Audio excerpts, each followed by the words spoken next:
I said, we were in there for 2 months. And you know what? We're going to have victory very shortly. This is not...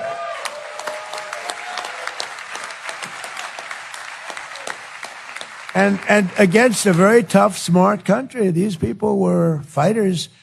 And, I don't want to claim it before the fact, but they have no Navy left. 158 ships at the bottom of the sea.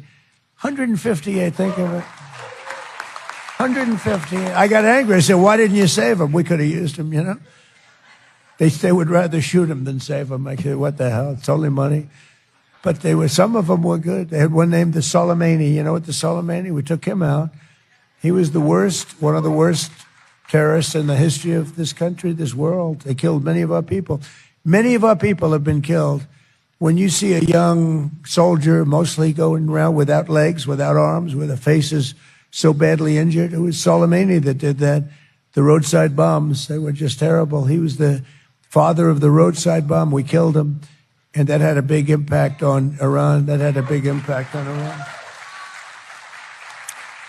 Because he was, I think it maybe would be a different story if he were around. I mean, he was a horrible person, a horrible human being. He was a mad genius, but it probably would have been more difficult. We still would have won by fast, but it would have been not probably as fast as it has gone.